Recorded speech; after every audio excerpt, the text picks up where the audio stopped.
Welcome again to the 4th Annual Future Fashion Show. This year's show actually started in December with 255 designs submitted by 34 designers. From these, 113 winners were selected in 30 categories and published in the Future Fashion Folio. All folio designs were eligible for the fashion show, and we have a lovely selection of those for you to see today. I'm your first model. I'm wearing the Monarch headpiece, an accessory designed by Alison Dane Frankel. Jeweled butterfly wings are fitted into a glittery band, while a white horn, made by Gary Anderson, trails a floating veil. The goddess Glitziana really loves this one. All right, let's begin our look at future fashion in the year 2062. Halley's Comet has returned, and fashion celebrates with commemorative clothing. Ev Turner models Judy Moore's Year of the Comet dress, a stunning evening gown, as eye-catching as the heavenly visitor itself. The bold comet motif is further accentuated by the radiating lines of the body of the dress itself. The gown was constructed by Kathy Sanders. Year of the Comet.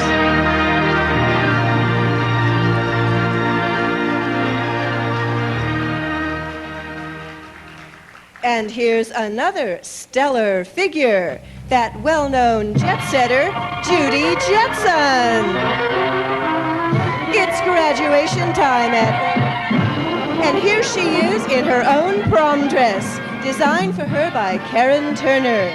Julie Zetterberg, who models this dress, chose to reflect Judy's quiet, demure nature in her selection of colors for this triple-tier dress. Shy, retiring shades of pink. Triple-tier sleeve detailing echoes the lines of the skirt. Now you have yourself a really great time tonight, Judy. Jane, his wife.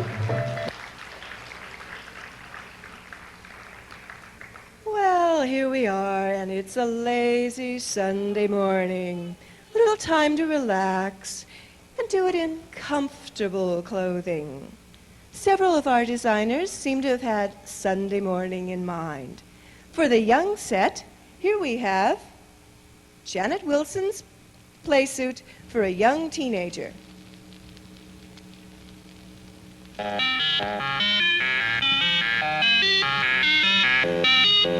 As worn by Valorie Culpepper. It was made by her mother Marie, and the jumpsuit features bright colors, ribbon accents, and a glittery headband just for fun. And while we're looking at clothes for comfort, let's look at a pair that have lazy Sundays in mind. First we have Deneen Cousins, wearing a trouser outfit designed by Jennifer Tift. Easy fit, easy comfort, set off with that touch of style given by pleating details at knee and elbows. And here's Jennifer herself in a Bejo Trimble design for leisure wear in a space colony. Rib knit may preserve warmth, but it's also flattering to the figure, as our colonist demonstrates. Note the latest fad in the younger woman's set, leg jewelry, constructed by Dana Ray McDermott and Jennifer. Both these designs demonstrate that comfort and eye appeal can go together.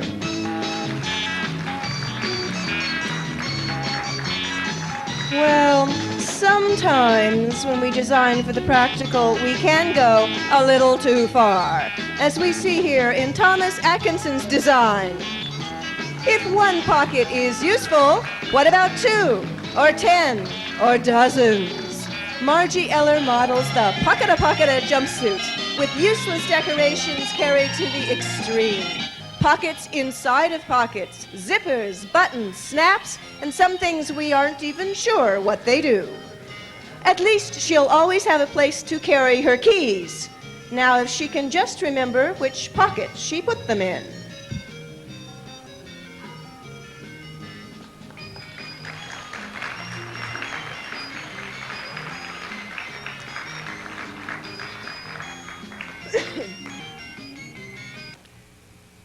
future, humanity has spread to many worlds with many new customs. On the winter world, it's festival time. Amy Hartlove wears the traditional robes of the Frost Maiden. The Frost Maiden is chosen for the ceremonial rites celebrating the beginning of the winter growing season. Ice crystals are the symbols of life and prosperity and are represented in her gown. The serrated sleeve edges represent the leaves of the crystalline trees. Amy designed and made the Frost Maiden's robes.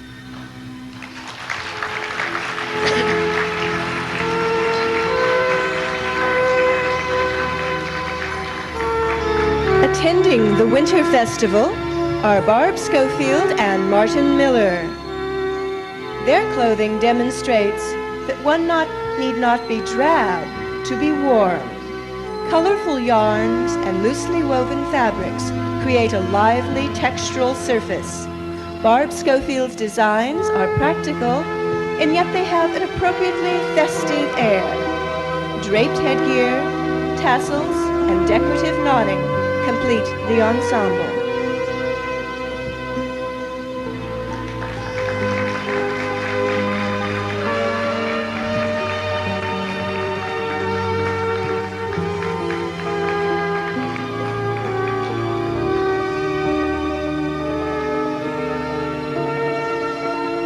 Festival time on the Winter World is also the time for weddings.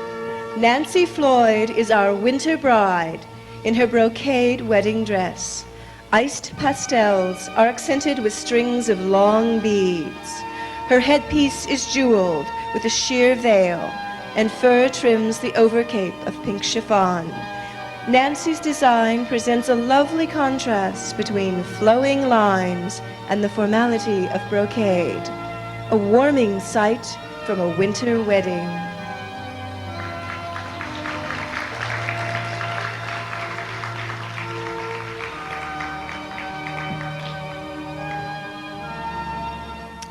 From the winter world to the primitive planet, where we celebrate the Feast of the Forest.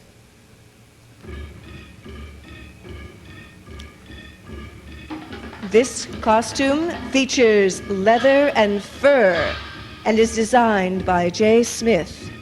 These are hunters, and the dangling strips of fur are from the various kills and show the hunters' bravery.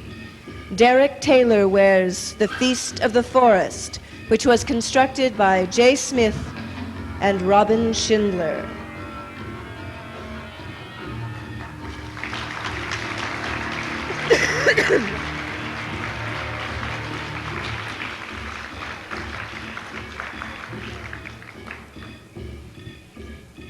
Clothing reflects culture on world after world, and our designers found cultural variations a rich source of inspiration.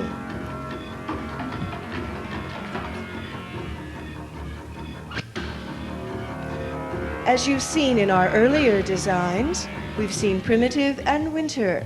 Now we see Ann Davis as a Maione.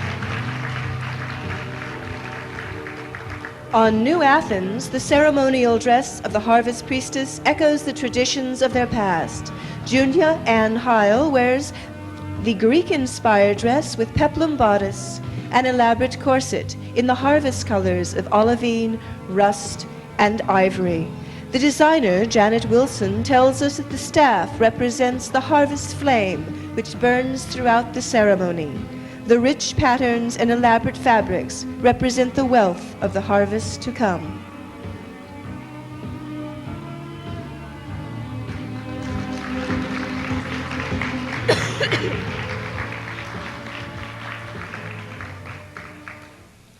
Some planets are not so peaceful.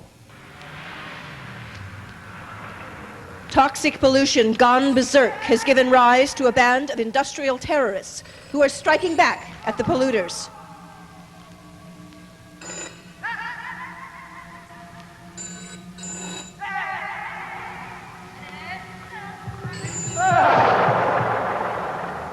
Our terrorists are Adrian Butterfield and Paula Christ.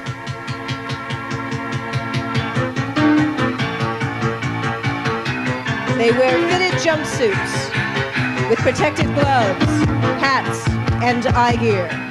Wigs disguise the terrorist's identity, some of them even from this commentator herself. Victoria Ridenhour's design include weapons for sabotage purposes, paint guns, canisters, etc., which clip on. These gangs stalk silently through the industrial complexes, wreaking havoc on the despoilers wherever they are found.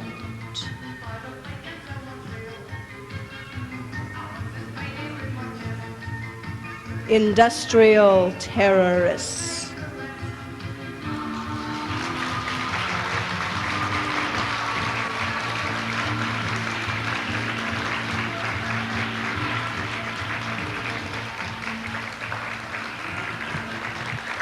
Also for stalking purposes is Kevin Roche's design for spiral leathers.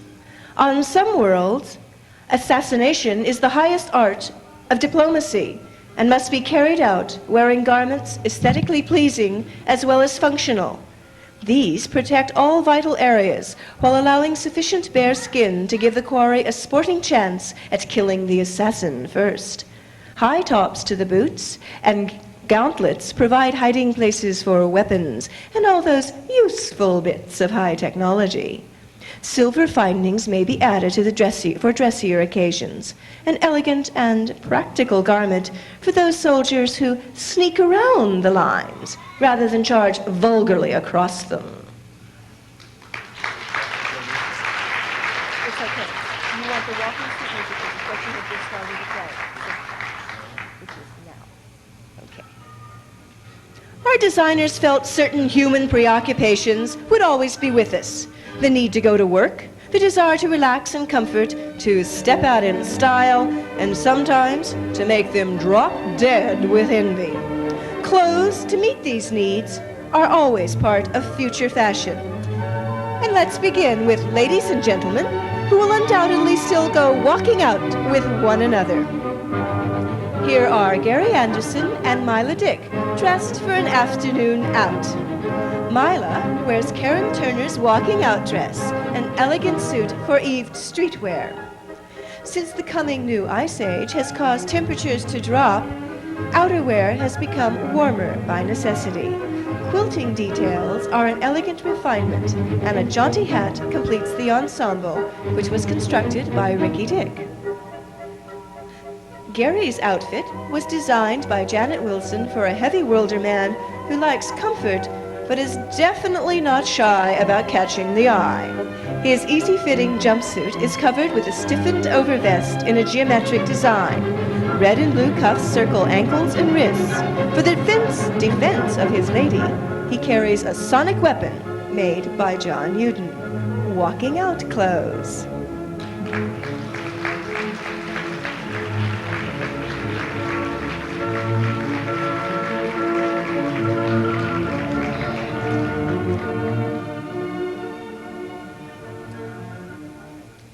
The corporate work world, as we know, is one of the most conservative fashion environments.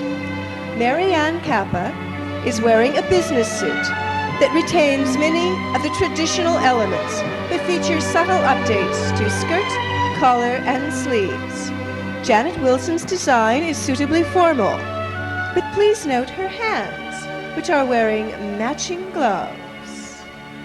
Skirt detail up in front, down in back, for a little bit of difference and a touch of provocativeness. The business suit, 1990.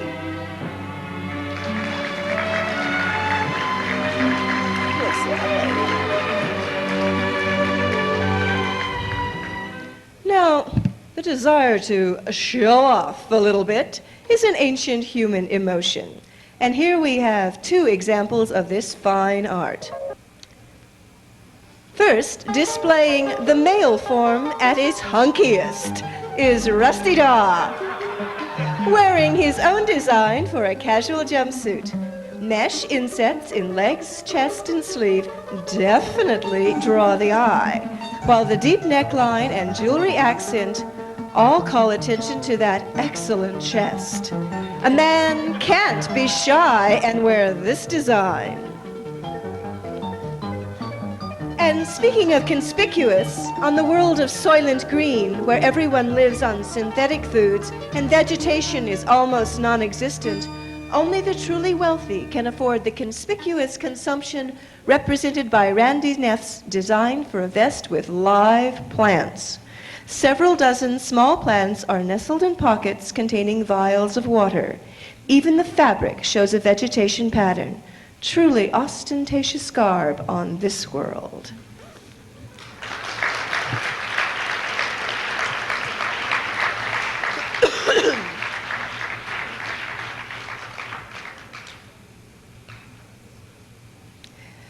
It is truly rare to find formality coupled with both comfort and grace. But J. Smith's design for formal robes achieve this. Sherry and Chris Devine demonstrate that both men and women can occasionally wear the same garment with equal effectiveness. This design is almost classic in its simplicity, but note the deep side slits which provide provocative interest. Unisex, yes, but vive la différence just the same.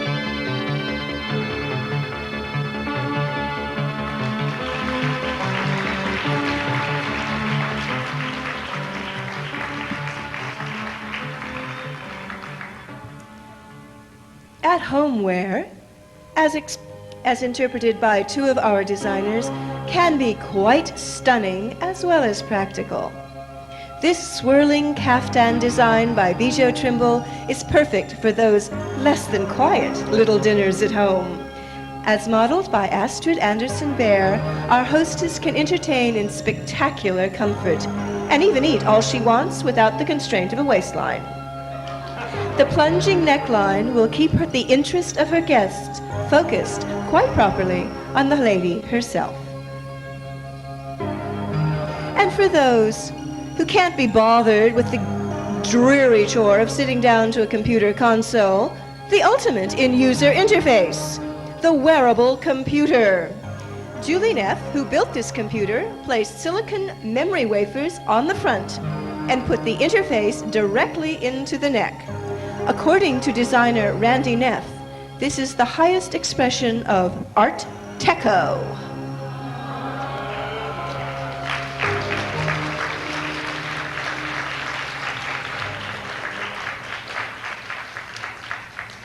Evening wear is always a popular category for our designers, and we have 3 drop-dead dresses to show you now. First, we have Jody Woodard in a Bijou Trimble design. This ribbon gown features strong vertical lines, so flattering to many figures. Jewels are at the neck, wrists, and in the hair to give a glittery dash to this lovely evening look. The ribbon design dress worn by Jody Woodard and designed by Bijou Trimble.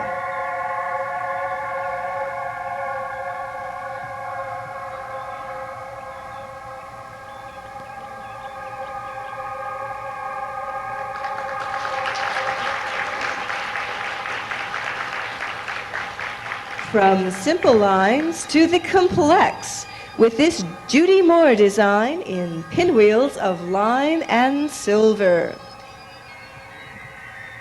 This design might be admirably suited perhaps to a citrus heiress.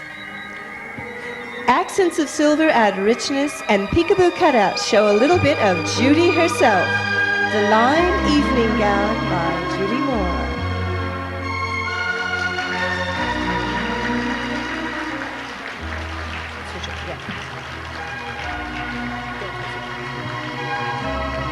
And last, a different Bijou Trimble gown. This one's meant for dancing. Carolyn Kata March shows us what fun streamers of ribbons can be. Colored plastic bracelets bangle up the arm and at the ear. This lady is really ready for a night out on the town, and she won't be home till dawn.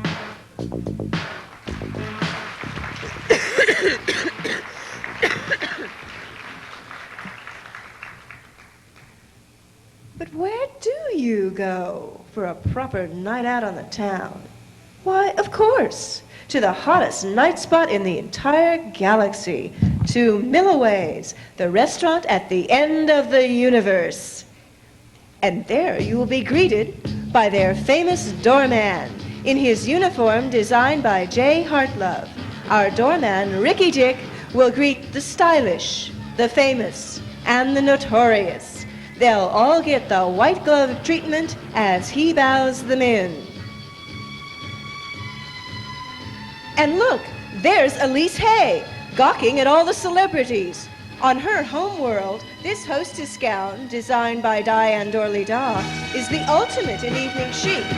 Perhaps it's just a little understated for Milloway's. Black and purple are quite dignified, though, and her triple-tiered collar lends a note of sophistication. I'm sure our doorman will let her in. And there's Diane Dorley-Daw herself. And my God, look, she's on the arm of that noted rogue and rake, Kelly Turner. I hope the gossip columnists do not get word of this one. Diane certainly does look stunning tonight in her own original design in black and gold. Notice how her flowing sleeves wrap around to form her evening cape. Those heavy tassels are a dramatic touch, Diane. Well, Kelly's formal wear certainly suits his flamboyant taste. Though inspired by the romantic styling of the past, his designer, Alison Dane Frankel, interpreted the look with bold asymmetry and strikingly different details to cuffs, collars, and even the coattails. And what proper retro Regency rake would be without his dangling watch and chains? Now have fun, you two, but watch out for those photographers.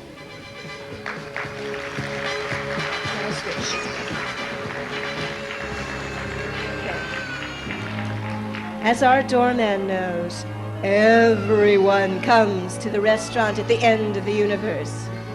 The stylish, the famous, and the infamous.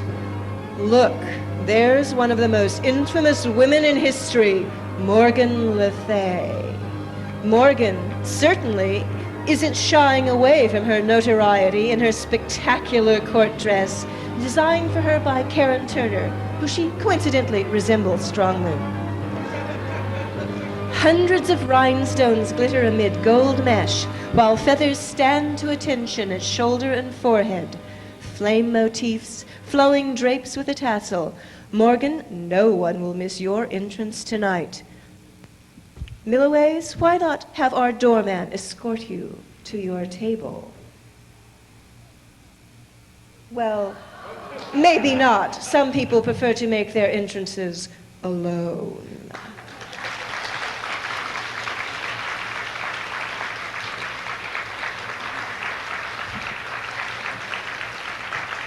Are you ready? Okay. It's traditional at fashion shows to end with the symbol of new beginnings, the wedding.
the future draws on the influences of Art Deco, ancient Greece, and feudal England.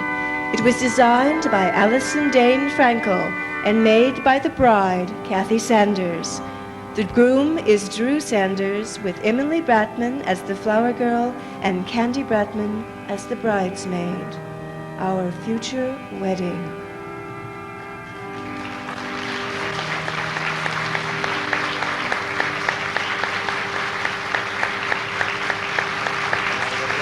Keep it going, yeah.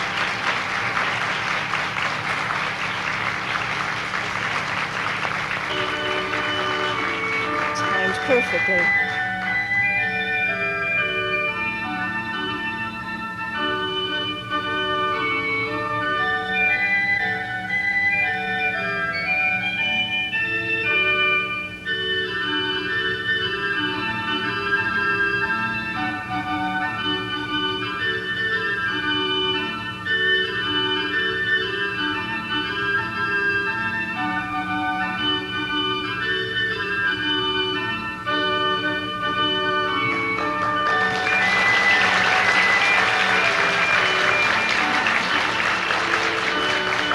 And please, let's again show your appreciation to all those who modeled, constructed, and designed the beautiful fashions we have seen today.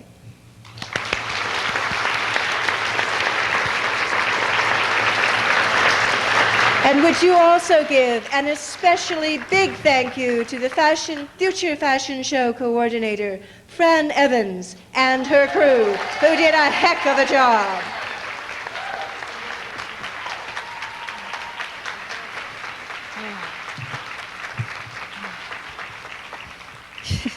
Thank you, Janet. I hope everyone enjoyed themselves. Once again, I'd like to thank the designers and the models who made this all possible. But could I have my crew please now come on stage as I call them? Jane Reed, Ben Camacho, Diane Kowalson, Janet Valcho, Judy Hayes, Kat Devereaux, Sue Tobanek, Angelique Trouvert, Robin Schindler, Alison Frankel, Jean Barker, who's backstage watching everything so I could be out here doing this, Meg Garrett, Joanne Christie, Marty Gear, Karen Trimble, and Jay Smith. Please a big hand to these people who made it possible for me.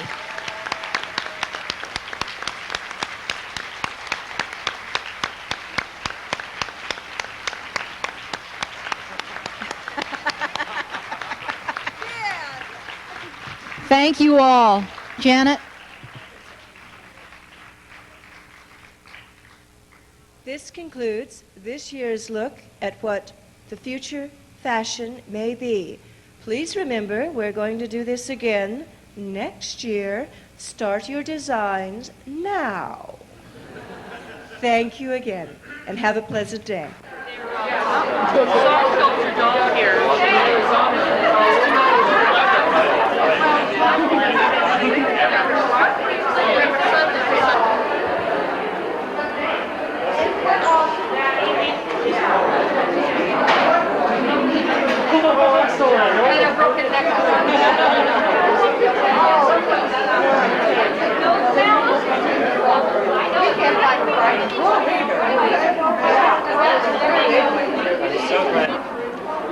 Would you like to be slime green? Oh, please. Huh? Could you give me your name, please? Bob Moyer from Reading, Pennsylvania. And can you tell me something about your costume? Well, the present one I'm wearing is a Middle Eastern dance costume. I also go by the name of Khaled. I'm a Middle Eastern dancer from the East Coast. Do you dance in clubs back there? I have, yes. Can you tell us your name? My name is Michael Cowan. And can you tell me something about your costume? This is 1695 King Charles II. What is your name? I'm Randy. I'd like you to tell us about that strange Hawaiian shirt you have on. My wife brought it to me from Hawaii. What can I say?